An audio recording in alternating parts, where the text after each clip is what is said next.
What's up, everybody? And for those of you who don't know me, I'm Ahab. I play a hell of a lot of War Thunder.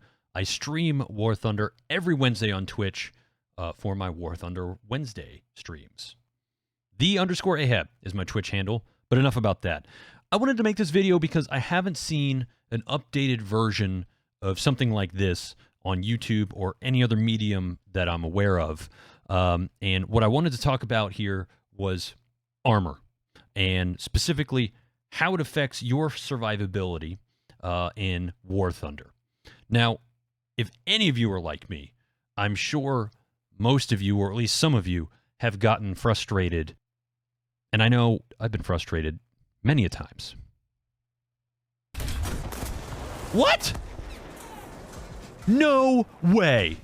And hopefully I can alleviate any future frustrations, or at least limit them, by going over these, what I believe are 4 key elements of armor and survivability within the confines of War Thunder.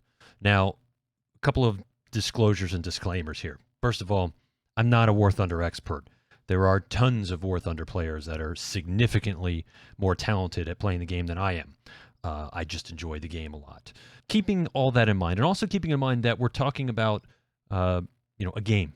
A video game that's programmed by humans. So what I'm going to go into here with this video, A, can change, and B, there's always bugs to deal with, right?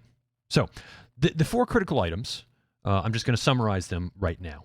And with the help of Chris from panzerworld.com, I'm going to use a graphic he allowed me to use nicely. So thank you very much, Chris, to help go over these things. So first is physical armor thickness, and that's pretty straightforward. That is, how thick is that piece of armor on the tank that you're playing? Is it 20 millimeters thick? Is it 100 millimeters thick? Is it 300 millimeters thick? And the reason I'm using millimeters is because normally millimeters is what the thickness of armor is measured in. The second item of importance is the slope of armor, or how does that armor sit on the tank that you're driving? Does it sit at a 90-degree angle, like a wall in a house or a building, or is it sloped, like a hill, at a 45-degree angle or 60-degree angle? That can greatly affect how the armor functions with regards to incoming fire. The third item is angling.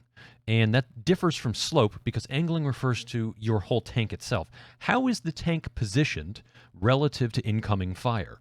Are you sitting straight on? Or are you sitting at a little bit of an angle?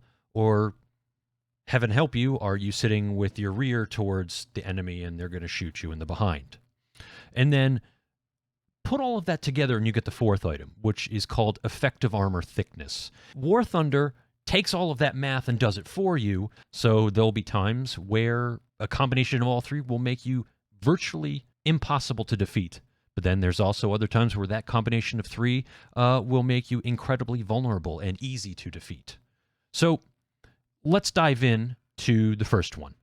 Physical armor thickness. As I said earlier, War Thunder makes it very easy to see your physical armor thickness.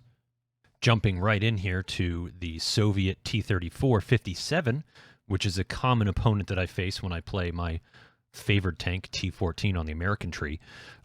This is pretty much what War Thunder gives you. If you don't know how to pull out the armor description for any tank, you just click on the expand button up here on the left. For most people, this is already going to be expanded, but I like to keep my menus closed. That's just the way I operate. And then you click on the armor button if it's not already clicked for you. And you'll get a wonderful color-coded display on top of the 3D model of the tank that you either own, you're operating, or in this case, previewing, because I do not have the T-34 series of tanks in my inventory. So, looking at the front plate of the T-34, you can see that the front plate is 45 millimeters thick, using the top line item there. You can look at the side armor and see that it's 40 millimeters thick. You can look at the turret and see how much of the turret has various thickness of armor. In this case, we're hovering over an area that has 45 millimeters of armor. Now, the area you hover over in thickness might change because the damage modeling in War Thunder is quite specific. And what I mean is, for example, going back to this front plate of the T-34, you can see it's 45 millimeters thick in general. But if we hover over this, it actually is a different section. You see it's cut out from that primary front plate. It's a different section. Even though it is the same 45 millimeters, it's a whole different modifier, or at least it's a whole different piece of armor, so to speak. The same can be said for the machine gun port. You can see that that's 40 millimeters of armor when you highlight down onto the machine gun ball itself. And that piece is, again, different from the front plate as well, but that's also 45 millimeters of armor.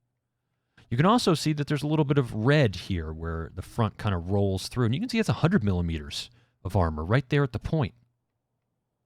So the Russians have a pretty solid tank here on physical armor thickness. Let's just look at another tank as an example here. Looking at the rare German E100 tank, which was a German prototype for a super heavy style tank. And if you look at the armor on this guy, it is all sorts of crazy. The sides of the turret are 205 millimeters thick. That is incredibly thick. The front of the turret is 232 millimeters. The front plate is 200 millimeters. And you can see it's physically appears to be thicker in the color-coded animation on the model. The bottom plate is 150 millimeters. And then what makes the E100 interesting, in my opinion, is the fact that it has, in a way, 2 levels of armor for side protection, because you have the tracks here. You have these rolled fenders, in a way, that in and of themselves are about 75 millimeters of armor. But then you also have the chassis itself, which you have to highlight a specific part of the tank to see. And you can see that's 120 millimeters of armor. So in many cases, pure sideways, you have over 180 millimeters of coverage on the side of an E100. Even the back of the E100 is kind of substantial. 150 millimeter rear plate, and the rear of the turret's 200 millimeters. So you can see that armor thickness does play a role into the survivability of your tank in War Thunder, and I think that much is given and obvious. So armor thickness obviously plays one role. Let's go into the next item, the sloping of armor. Now, if you recall, again, using Christian's lovely graphic, the sloping of armor is how the armor sits on a tank. And there is no better example of sloped armor than the Russian T-34 tank. So let's hop back into War Thunder quick, and I'll show you that. So here we are again looking at the T-34-57, battle rank 4.3 tank, which I didn't say in the last bit about this tank.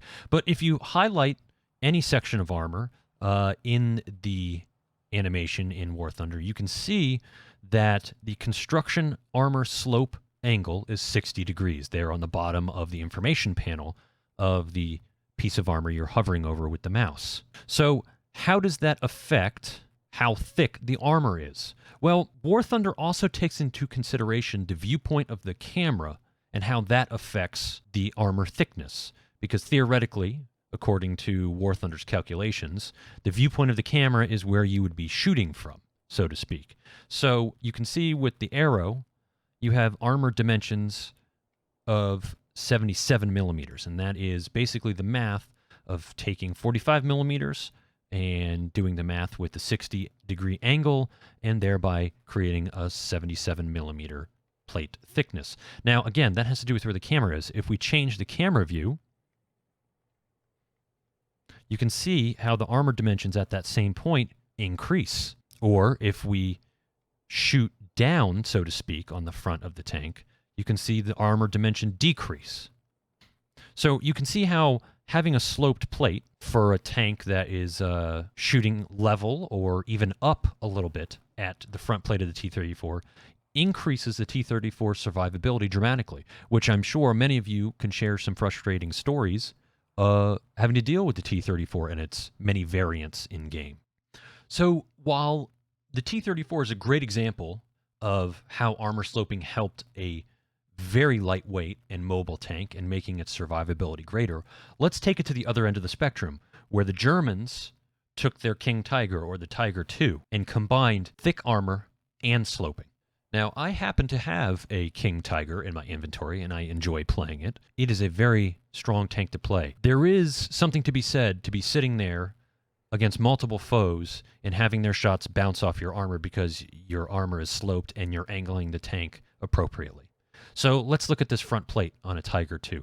The front plate is 150 millimeters thick, and it is it is sloped at 50 degrees on the tank. And from the camera view, we have an effective thickness of 206 millimeters. That is an incredibly thick piece of armor for the vast majority of tanks that are on the battlefield in the era that the King Tiger was rolling along. Similarly, the bottom plate, while thinner, is still 100 millimeters thick.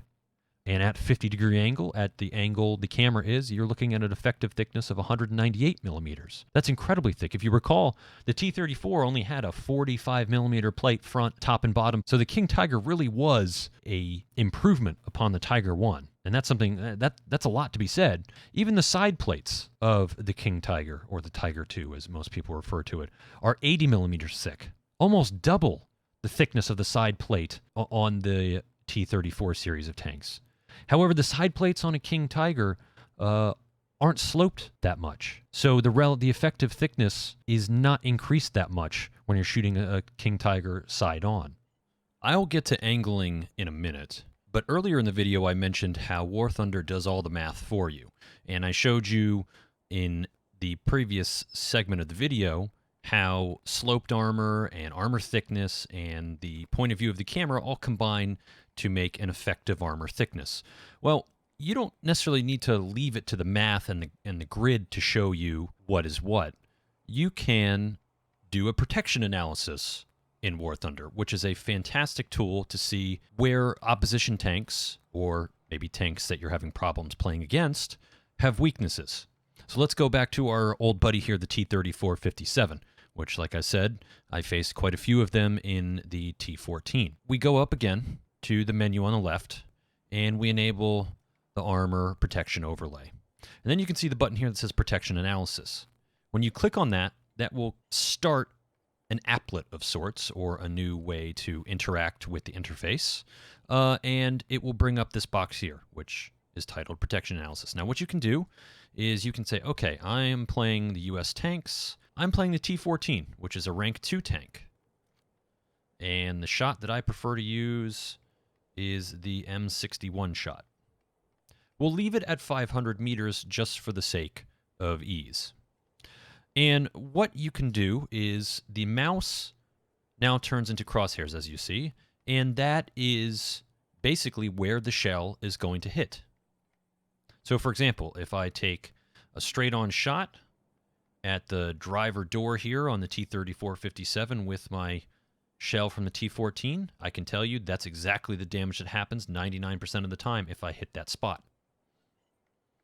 Similarly, with the gun port, the munition, does very little damage because it can't really penetrate the thickness of the armor there. Now, there are going to be areas where in the protection analysis it says penetration is possible.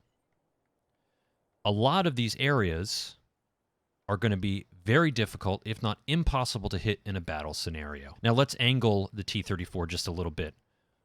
A T-34, properly played, will probably angle about this. From our point of view of playing a T-14 or an opponent's tank, the T-34 should angle somewhat like this. And you'll see that the effective armor protection at that point is 144 millimeters. So my lowly T-14's ammunition is not going to be able to penetrate anything on this T-14. On the main plates. We could theoretically squeak a shot in on the gun port here, but again, that's very difficult to do. And let me just caveat that and add in something here. Recently, War Thunder changed ammunition from a point, or non-volumetric ammunition, to volumetric ammunition. And there are quite a few players who are complaining about this because the kill shots they used to rely on no longer function. I don't really have a problem with that. I think it's a bit more realistic, and frankly, it adds a bit more to the game. It makes things more tactical, which is where what I'm talking about in this video really comes into play. There still are weak spots, though, on the T-34 that I take advantage of with the T-14.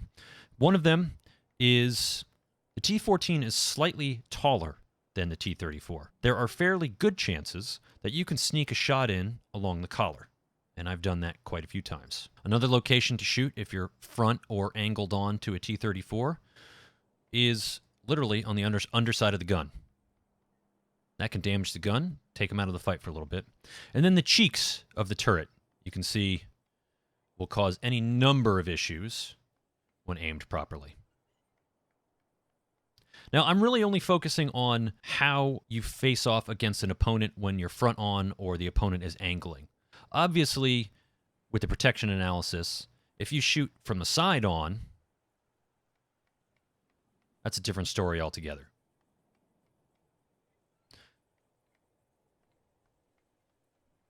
Just using two quick examples there.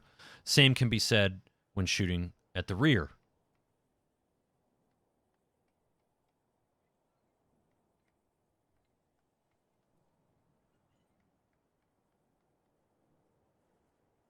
So the War Thunder protection analysis is a great way to see how the ammunition you're using in your tank will fare against a foe. So what do I mean by angling? I can't show you a graphic from Christian's website or any else. I could make one, but I think it's better if you see what I mean by angling. And I'm just going to use a couple of clips using my own T14 from my various streams, just to give you an example of what angling is. Now, as you can see right off from the bat in this clip, I'm angling the tank. And what I mean by angling the tank is I'm shooting at a 40, 45, 50-degree angle compared to the positioning of the chassis of the tank. And that's because I know I'm in a dangerous situation here. I'm out in the open. I'm tending towards the enemy camp in this particular mission. And I'm looking for kills, because at this point in this game, I was having a great game. Where are you? I was looking to shoot tanks and kill them. No, that's something I think. And all of a sudden, I realized how bad of a situation I was in. So I took out the Sherman. I had intended to take out the KV-1, but that I let it a little bit too much. So I took out the Sherman. And then the SMK here, I think that's what that's called. I got a critical shot on that. But you can see, boom, boom, two shots, SMK and KV-1 bounce. And then I got a poor shot on the KV-1 there. I couldn't really see it because of the smoke. But all through this encounter, I'm angling. I'm angling the tank compared to known opponents. And you can see I get a little surprised here in a moment by a fifth tank. That's including the Sherman that I blew up at the beginning of the encounter. A fifth tank. I really need to do... comes there. Excuse me. That's the fourth tank. The fifth opponent comes up here in just a minute. Is actually an anti-aircraft. But you can see I landed a good shot on that fourth tank. You can see the SMK hit me there. And then here's the AAA, or the anti-aircraft. I get rid of him. And this is where I kind of lose the plot. I'm getting distracted because I'm trying to find a shot and eliminate at least one more of these guys, because if I can get rid of one more, that means there's two left and I can easily take on two tanks. But three tanks is a little bit tough. You can see they jam my turret. Feed me. My crew rapidly repairs it. And if you see the face cam, you know I'm enjoying this. And there we go. I'm finally dead. Oh, and the only reason I died is because someone in that Sherman took a shot and hit one of the few weak spots the T14 has at this level at distance. So what does it all mean? Are you supposed to remember all of this as you play War Thunder? Well, not necessarily. Let's remember, War Thunder is a video game, and it's meant to be enjoyed. It did some weird deflection off the turret. That's ridiculous. The reason I made this video is to hopefully help you enjoy it more and be able to last longer in a round so you can play more. And really, that's what it is, right? Enjoying the game and playing more. And to wrap things up here, you know, I've said a lot and I've blabbed a lot in this video. There's quite a bit of information, but I want to leave you with two key things. One, remember to angle your tank. Angling your tank will help you survive. And secondly, and lastly, remember to use the protection analysis contained within the game itself, especially if you're having trouble against a specific opponent tank, or if you're having trouble figuring out how to angle the tank that you're playing. The protection analysis can help you figure out where to shoot those opponents and how to properly angle the tank that you're playing, and hopefully get you more game time. I want to thank you for checking out the video, and if you have any questions or comments, please leave them below. I get back to folks pretty quickly. I hope to see some of you on one of my War Thunder Wednesday streams in the future. Take care of yourselves and your loved ones. See you next time. Bye-bye.